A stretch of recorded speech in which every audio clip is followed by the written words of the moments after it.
안녕하세요. 오늘은 박명규, 김아름 저자의 당독소 쇼크 관련 자료들을 좀 깊이 들여다볼까 합니다. 우리 몸을 조용히 병들게 한다는 이 당독소가 도대체 뭔지, 네. 또 어떻게 우리 건강과 노화에 영향을 주는지, 그리고 가장 중요한 거죠. 어떻게 관리할 수 있는지, 그 핵심만 좀 짚어보겠습니다. 준비되셨죠? 네, 그럼요. 핵심부터 말씀드리면 이 당독소라는 게 최종 당화 산물이라고도 하는데요. 아, 최종 당화 산물? 네. 우리가 필요 이상으로 먹은 영양분, 특히 남아도는 포도당이나 특정 지방 같은 것들이 몸속 단백질하고 이렇게 딱 엉겨 붙어서 만들어지는 뭐랄까 끈적끈적한 노폐물 같은 거예요. 노폐물이요? 끈적끈적하다고요? 네, 그렇죠. 현대인의 풍족한 식사가 오히려 독이 될 수 있다는 건데, 흥미로운 건 이게 이름 때문에 당분에서만 생길 것 같지만 사실 지방, 특히 고온에서 조리되거나 산패된 지방에서 훨씬 더 많이 만들어질 수 있다는 점이에요. 아, 지방에서도요? 그건 정말 의외인데요? 그럼 이 당독소, 구체적으로 어떻게 만들어지는 걸까요? 자료 보니까 경로가 한 2가지 정도 되는 것 같던데. 맞습니다. 첫 번째는 음식을 통해서 그냥 바로 들어오는 거예요. 음식으로요? 네. 스테이크 굽거나 감자튀김처럼 막 고온에서 조리할 때 확 늘어나고요. 베이컨이나 소세지 같은 가공식품, 심지어 커피 원두 볶을 때도 생긴다고 해요. 아, 커피도요? 네. 그리고 두 번째는 우리 몸 안에서 그냥 만들어지는 경우예요. 쓰고 남은 포도당이 단백질이랑 결합하거나 아니면 훨씬 더 강력한 메틸글리옥살이라는 물질이 생기면서 당독소가 만들어져요. 메틸글리옥살이요? 네. 근데 이 메틸글리옥살은 포도당보다 무려 1000배나 빠르게 당독소를 만든다고 하니까 이건 진짜 조심해야 하는 내부의 적이죠. 1000배요? 와, 정말 충격적인데요? 네, 심지어 어떤 연구에서는 저탄고지 식단 할 때 이 메틸글리옥살 수치가 증가했다는 보고도 있어요. 이렇게 몸 안팎으로 쌓이는 당독소가 그럼 우리 몸에는 구체적으로 어떤 영향을 미치나요? 만병의 근원이라는 말까지 쓰던데 좀 막연하게 들리기도 하고요. 당독소를 우리 몸의 생물학적 녹이라고 생각하시면 좀 쉬울 것 같아요. 녹이요? 네, 그 끈적한 성질 때문에 온몸에 달라붙어서 조직을 막 뻣뻣하게 만들거든요.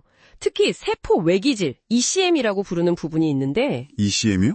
네, 피부나 혈관, 연골처럼 우리 몸 형태랑 탄력을 유지하는 뭐랄까 지지구조물 같은 건데요. 네. 여기에 손상을 입히는 거죠. 아, 피부에 쌓이면 주름 생기고 탄력 떨어뜨리고 혈관에 쌓이면 동맥경화, 관절에 쌓이면 뻣뻣해지고 통증 생기고요. 아하. 이 ECM이 망가지면 아무리 좋은 콜라겐 같은 걸 먹어도 효과가 떨어질 수밖에 없는 거죠. 그러니까 몸의 기초공사가 부실해지는 거군요. 이게 그럼 특정 질병하고는 어떻게 연결이 되나요? 광범위합니다. 당뇨병 합병증은 물론이고 심혈관 질환 위험도 높이고 만성 염증성 질환들 있잖아요. 네네. 그리고 알츠하이머나 파킨슨병 같은 퇴행성 뇌질환과의 관련성도 계속 나오고 있고요. 장 건강을 나쁘게 만들고 면역력까지 떨어질 수 있다고 봐요. 뇌질환까지요? 와. 네, 특히 중요한 건 성장기 아이들인데요. 해독 능력이 아무래도 어른보다 떨어지니까 굽거나 튀긴 음식, 가공식품 속 당독소에 더 취약할 수 있다는 연구 결과들이 있어요. 아이들한테도요? 네. 그래서 아이들 음식은 가능하면 삶거나 찌는 조리법이 더 좋다고 하는 거고요. 아, 그렇군요. 정말 전방위적인 영향이네요. 그럼 이 무서운 당독소를 줄이려면 가장 현실적인 방법은 뭘까요? 자료에서는 뭘 먹지 말아야 하는가가 중요하다고 강조하던데요.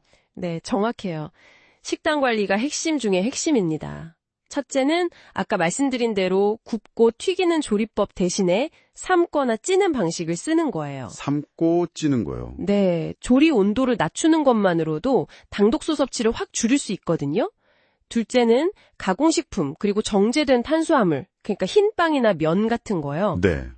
그리고 액상과당 들어간 음료수, 또 설탕 너무 많이 들어간 음식들, 심지어 일부 매실청 같은 발효청도 주의해야 하고요.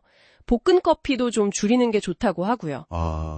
지방 함량이 높은 특정 치즈나 베이컨 같은 것도 주의 대상이고요. 그렇군요. 식단 말고 또 신경 쓸 건 없을까요? 아까 스트레스 관리 얘기도 잠깐 나왔던 것 같은데. 네, 맞아요. 스트레스 받으면 코르티솔이라는 호르몬이 나오잖아요. 네. 이게 혈당을 높이고 결국 이게 또 당독소 생성을 늘릴 수 있거든요. 그래서 마음 관리도 중요하죠. 아, 마음 관리까지, 네.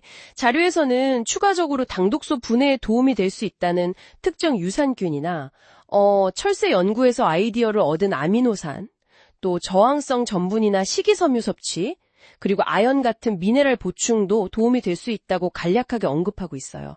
특히 골다공증 관리할 때 중요할 수 있다고 하고요. 생활 습관 전반을 돌아보는 게 중요합니다. 와, 들어보니까 당독수는 정말 식습관하고 생활 방식이 만들어내는 침묵의 결과물 같다는 생각이 드네요. 우리가 매일 뭘 어떻게 먹는지가 단순히 칼로리 계산을 넘어서 노화 속도나 건강 수명을 결정짓는 핵심 열쇠가 될 수 있다는 의미로 다가오네요. 바로 그거죠. 당독소 관리는 단순히 병을 피하는 걸 넘어서 청취자분께서 더 활력 있고 또 젊게 살아가는 방법이 될 수 있는 거예요. 단계적인 노력보다는 꾸준히 식습관을 개선하고 생활 습관을 관리하는 게 중요하겠죠. 몸이 보내는 신호에 좀 귀 기울이는 지혜가 필요합니다. 네. 오늘 이야기 나누면서 참 흥미로웠던 지점은요. 이 당독소가 단순히 몸 건강뿐 아니라 기분이나 뭐랄까 생각하는 방식에도 영향을 줄 수 있다는 그 가능성이 언급된 부분이었어요. 네, 그런 연구들도 있죠.